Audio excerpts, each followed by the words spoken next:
So we've come to the end of our interview. Now, do you have questions for me?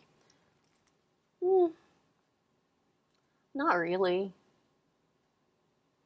Although I guess I should ask, how much will I be making per hour? Okay, this was an all-around bad answer. First of all, again, you saw body language, right? Just kind of not interested is what I got across from her. Then she had to think about if she had a question. No, you always need a question to ask the employer. It's one of the biggest red flags in a job interview if you do not have questions for a hiring manager. However, there are certain questions that you should not ask. The one she chose, unfortunately, was one of them.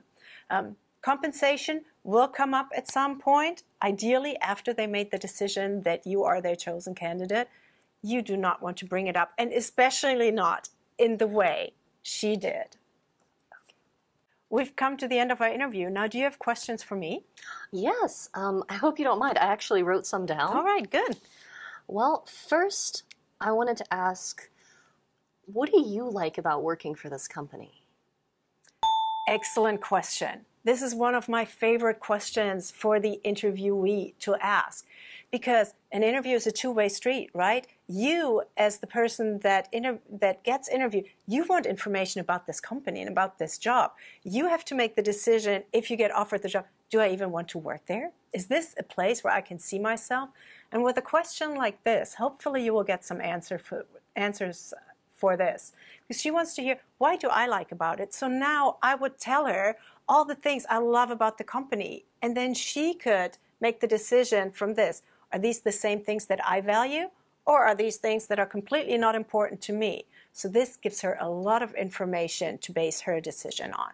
Absolutely. Asking thoughtful questions at the end of the interview can help you find red flags and avoid a potentially toxic workplace. Let's see if we can find some more of those good questions.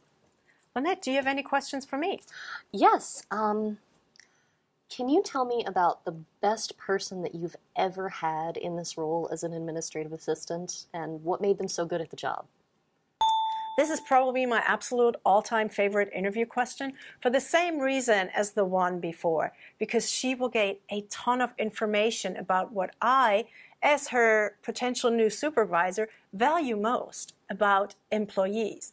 If I gave her the answers like, oh, let me tell you about my best administrative assistant I ever worked with. She did exactly what I told her. She followed my instruction to the T, and it was great to work with her. Now, if she doesn't like to be micromanaged, she would know right now this job with me will not be for her. She'll be miserable.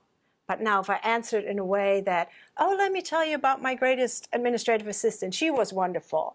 I just told her what our goals were, what my ideas were, and what we needed to do. And I knew she'd run with it. And I knew the outcome would be great. I would check in with her once or twice a day, and I know things were fine. That would suit her work style much better, so she would have the idea she'd be happy here. That's why this is a great question to ask. It's also important on this question that you follow up.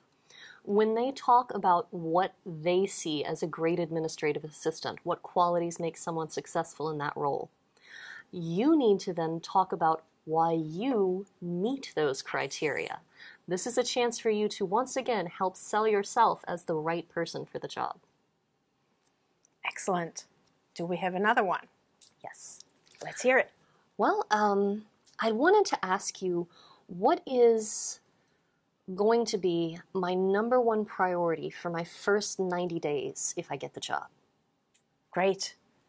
Again, this is great information for her to have. She learns about what we need from this job, what we need her to do. So if she gets it, she can walk in and already has an idea about what we expect.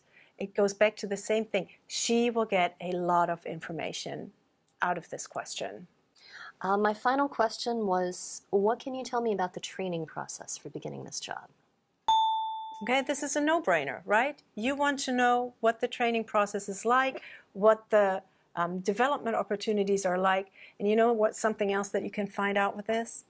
If this is a structured work environment, There are definitely companies where you walk in on the first day and things are somewhat unorganized, unfortunately. You know, sometimes your computer isn't ready, your email account isn't there, and definitely training hasn't been thought out. So with that question, you can go after this.